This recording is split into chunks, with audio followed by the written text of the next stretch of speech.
Hey guys, Willie here with W.T.F car reviews, and today we're reviewing the all-new 2025 Porsche Taycan 4S Cross Turismo. And a big thanks to Greg and the rest of the management and staff here at Porsche of Clearwater for helping make this review possible.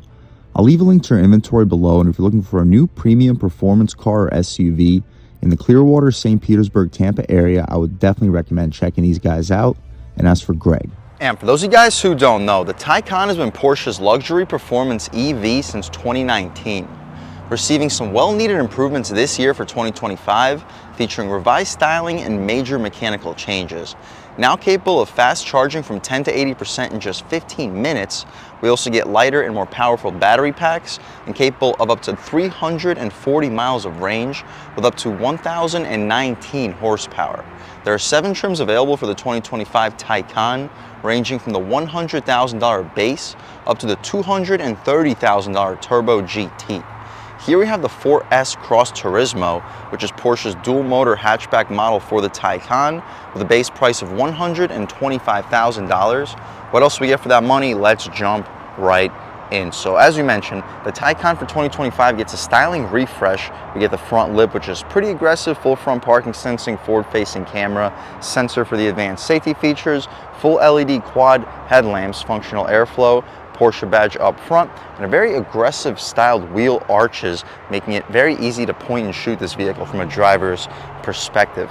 The wheel and tire setup, we get these black and silver contrasted 21-inch rims wrapped in Goodyear Eagle F1 asymmetric Sun Performance tires, dimensions being 265/35 R21 up front, charge port, a little bit of plastic cladding, black trim for the rocker panel side skirt area, 4-door smart access, body color mirrors with black contrast, black roof rails, we got black trim for the window trim and blacked out pillars. Full glass roof. I apologize for the dirty paint here on this Taycan. Bear with me though. Blind spot monitoring camera helping us out with the 360. I'll take a step back. Hopefully you can pick up the side profile on this hatchback Cross Turismo styled 2025 Taycan. The rear wheel and tire setup, the design's the same with the silver and black contrast, but they're an offset tire dimensions. Still the Goodyear Eagle F1 Summer Performance tires, but the rear dimensions are 305/30 R21. We'll see how the ride quality is with the pretty low profile 30 sidewall tires, more of that plastic cladding out rear, full rear parking sensing with a side sensor to help with the 360. Full LED taillights, turn signals, and reverse lights. Of course, no exhaust tips for the EV. Shout out Porsche of Clearwater for helping make this review possible. We had a really cool design for the Porsche logo and lettering above the Taycan 4S badge. And that's about it, at least for the exterior. Let's pop open the frunk. Open up the frunk, you get your buttons right up here. It's all electronic. Now that we got it opened up, I'll zoom out. Hopefully you guys can pick up a little bit more of the exterior here, and hopefully I don't get hit with some of these cars driving by. But opening up the front, it does require you to pull a latch. Pretty easy and self-explanatory. Hydraulic struts are appreciated. I'll leave a link right here to show you exactly how much cargo space is here. You get your washer fluid down below and our coolant, and pretty decent overall amount of space. We can shut this frunk right down. No soft close for the frunk. We do have soft close doors, and again with this dirty paint color you can see my fingerprints all over this car now. But taking a step inside, we can check out the interior. There shouldn't be any dirt for the inside part of this beautiful $125,000 base priced electric sports sedan or hatchback here with this Cross Turismo. But up top we get soft touch materials, pretty soft armrest. It's softer than most of the other Porsches we've been reviewing. Magnesium door handle, 3-person memory seats, lock and unlock, 4-window auto-on touch, power folding mirrors. Bose premium audio system, soft touch down below, line and felt. You'll stack 2 14 to 16-inch subs with no problem. Illuminated Taycan 4S nameplate as we step inside. We get the leather, Alcantara, and fabric contrasted raised bucket style seats. They're pretty supportive and very comfortable. It's just for over $125,000 for a base price. I don't really understand why they gave us fabric inserts for these seats. They're fully adjustable though, 4-way lumbar, you can recline, drop, lift, and slide with thigh support adjustments. But taking a step inside, we can really check it out. So foot on the brake, the engine or battery start stop is to the left, but everything's already fired right to life. So in order to move the steering wheel, you have to actually put the vehicle into gear. Now that we're in drive, we can throw it back into park. The steering wheel's in its straight position, and after about a second, we lose our functionality of being able to turn. Either way, steering wheel, we get the Alcantara Porsche wheels, pretty standard as the rest of the Alcantara wheels that we felt throughout Porsche's lineup. Pretty thick, fat 10 and 2, perfect 9 and 3. We get the plastic frame here, not the carbon. Soft rubberized horn area, the horn itself. Loud and aggressive, people should be getting out of your way. We don't get dual pane windows here, but it's a very thick single pane of glass. Voice commands, volume and skip controls. On the right side, we can adjust the infotainment and hang up and answer our phone calls. Speaking of the infotainment adjustments, right now we're looking at an analog speedometer that goes to 200 G-forces, current tire pressure.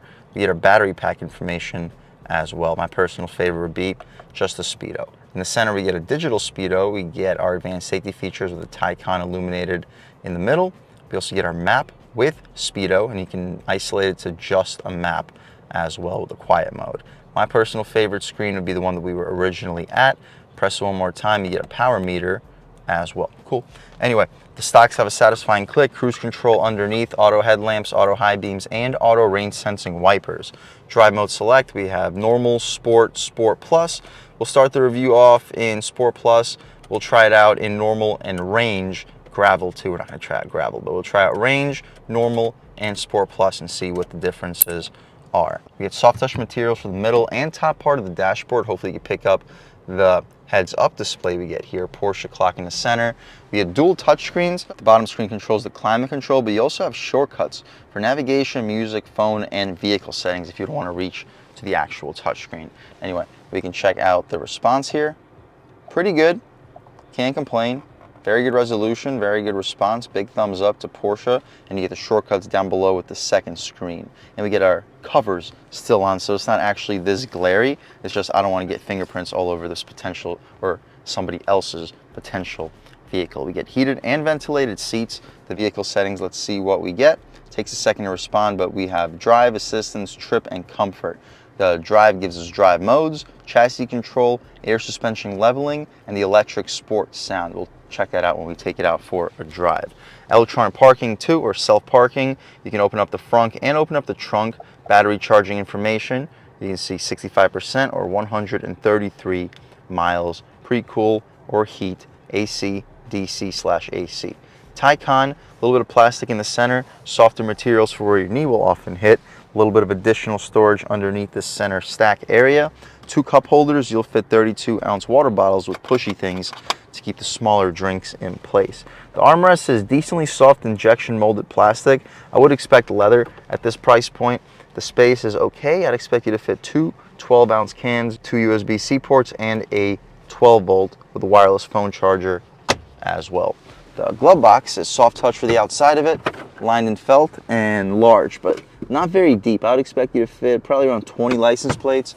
Wouldn't expect you to fit more than 1 pair of shoes. Frameless auto-dimming rear view mirror. The interior lights are not touch sensitive. You gotta press the button, but they are LED. No cover for the glass roof, but a ton of light brought into the cabin thanks to it. Before we hop out back, let's check out the window sticker here on this 2025 Taycan 4S Cross Turismo.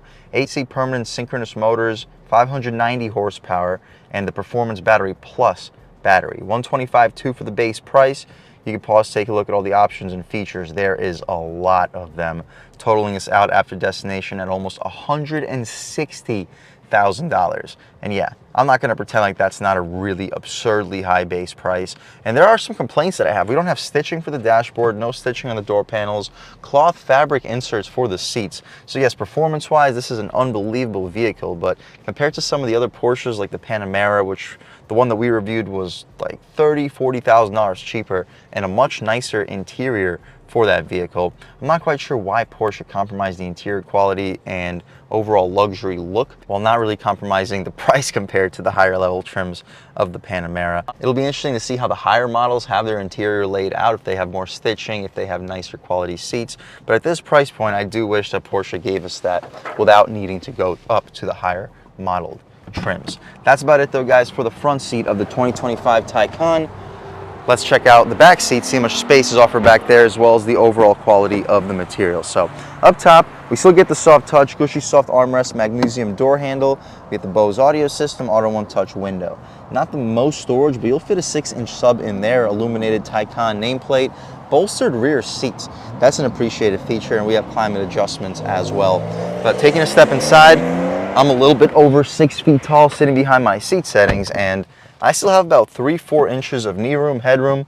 I have about 3-4 inches. So if you're under 6'5", you should be able to comfortably sit behind your seat settings in a 2025 Taycan with no problem. Soft touch for the back of the seats. We don't get any mat pockets. We do get air vents though.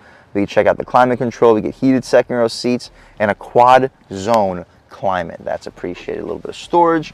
Center cubby armrest. You got to press this latch to pull it out. We get a tiny bit of leather for the outsides for the armrest itself, and you'll fit 24-ounce water bottles. We get hooks for both of the grab handles in the back seat. The interior lights are LED, and that's about it for the second row of the 2025 Porsche Taycan 4S Cross Turismo. And speaking of Cross Turismo, let's check out the cargo space, because this is the reason you're going for one of these. You press the button, you get the electrically opening lift gate, lift back, whatever you like to call it, but it is spacious. And with the lift back, you can drop the second row seats down, access a flat floor. I'd expect you to fit a 60, 65, maybe a 70-inch TV back here. Not something you're doing with the non-Cross Turismo. Secret storage, it's an EV, probably not gonna be a whole lot yet, not a whole lot, but you do get some. You'll fit 2 or 3 backpacks, small backpacks in there. I'll leave a link right here, show you exactly how much cargo space is back here with the second row up and with the second row down. 12 volt in the corner, cargo covers so people walking behind your Taycan don't see what you have going on in your cargo area, and a fat cutout, perfect for grocery bags. That's about it though, guys, for the cargo space. There's 2 buttons to drop the lift gate. This button drops it, this button drops it and locks the car. We don't need a lock, so we'll press the button to the left, and as soon as you press it, the lift gate starts to close, so make sure you get out of the way or you will get doofed in the head. That's about it though, guys, for the inside and outside of the all-new facelifted 2025 Porsche Taycan 4S Cross Turismo. It's a good looking EV. I think looks-wise, this might be the best looking EV out on the road today. I think performance-wise, once we take it out for a drive, you'll see it is also one of the best performing EVs out on the road today. Maybe not this 4S, but the Turbo GT with over 1,000 horsepower, I think we can all agree. If we didn't mention, we get the massive 6-piston brakes up front and the dual pistons out rear, but just an overall performance monster. Even with this mid-level 4S, still with 590 horsepower, 0 to 60 in around 3 seconds. And speaking of that, let's take it out for a drive and see what it's got. All right, guys, now we're just about seeing everything we need to see with the inside and outside of the all-new 2025 Porsche Taycan 4S Cross Turismo. Let's take it out for a drive and see what it's got. My first impressions, that electric driving noise sounds pretty cool. Gives you a good response off the foot too, so it doesn't just sound like a whole lot of nothing like a lot of other EVs. Steering feels good too. We're in Sport Plus. This is gonna be the most aggressive steering mode. And you get a little bit of feedback, but the weight is solid and an instant response. You can take a step out here, try one out off the line, on the gas. Oh my God. Yep, that is really fast. That thing shoves you in the seat. Wow. And that electric driving noise gives you a pretty good idea of what's going on. Oh. And the ride quality is amazing. Yep, I like Sport Plus. Steering could be a little bit heavier, but it feels fine. Instant response through the steering. Ride quality is fantastic. This feels a lot better than the Tesla Model 3 we reviewed, but it's more of a competitor to a decently high level Model S. Throwing it in here. Brakes feel good. You can throw it in a little bit quicker than we should. Great handling. Puts the power down. Oh my God. Looks like we've caught up to traffic. The gas. Oh. This thing is in freaking sane.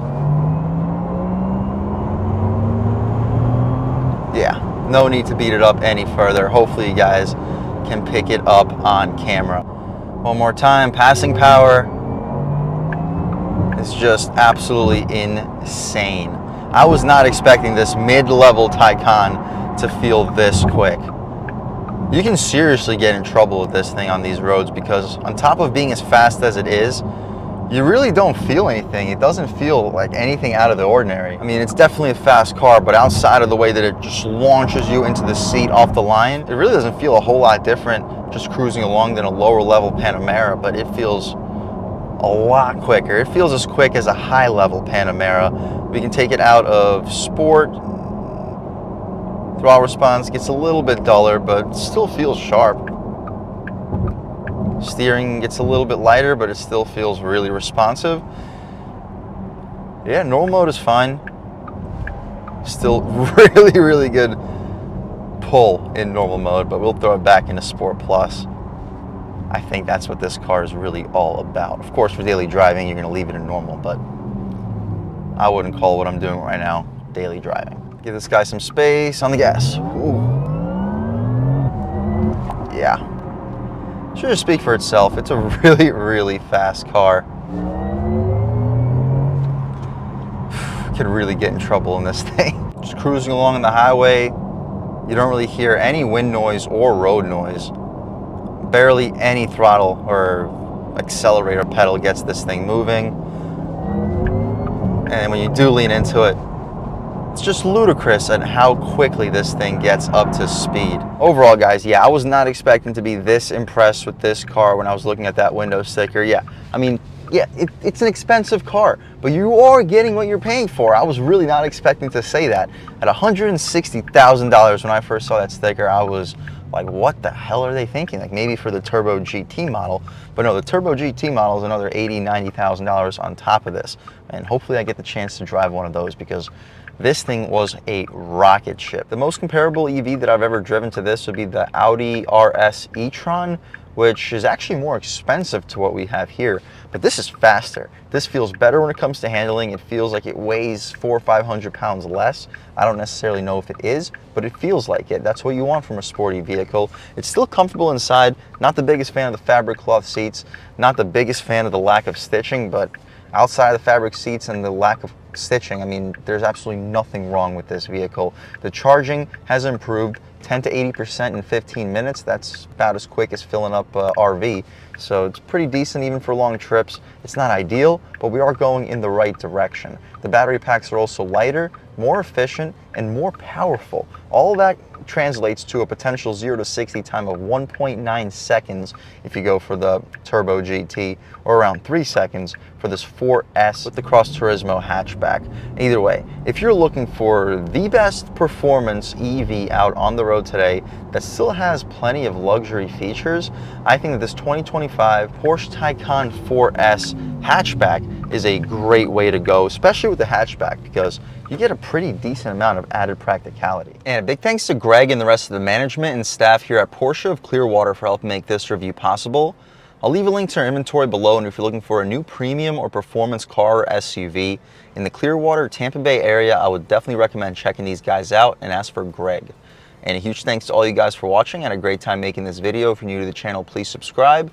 If you've already subscribed, thank you so much. You guys know the channel is just not possible without you, and I really appreciate the constant support. But again, if you haven't subscribed yet, please subscribe. Leave a like too. It really helps me out the YouTube algorithm. That's how these videos get promoted to new people. Leave a comment. Let me know what you like. Let me know what you don't like. Leave a comment. Let me know if there's any specific cars, SUVs, or trucks you want to see reviewed on this channel, and I'll definitely try getting those videos for you ASAP. But other than that, again, thank you guys so much for watching, and I hope all of you have a great day.